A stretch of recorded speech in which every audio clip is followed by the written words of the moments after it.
والله إعلام دائرة صحة ديالى من الإعلام من الشعب الإعلامية الناشطة والفاعلة،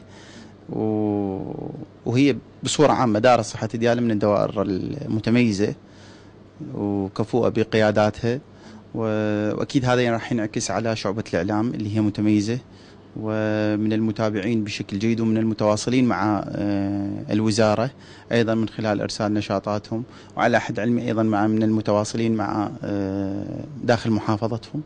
وأكيد هذا برنامجكم واحدة من الانعكاسات اللي تدل على نشاط هذه الشعوب.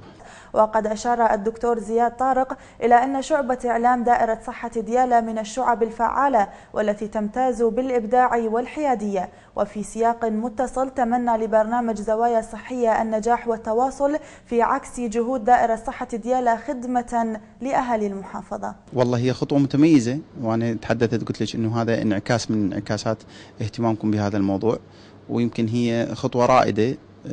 يعني قلة من الدوائر في دوائر الصحة في المحافظات انتهجت هذا النهج، خطوة مباركة. ونتمنى إن شاء الله هذا البرنامج أنه يعكس الجهد الحقيقي اللي تبذله إدارة دائرة صحة ديالى في سبيل خدمة أهل المحافظة.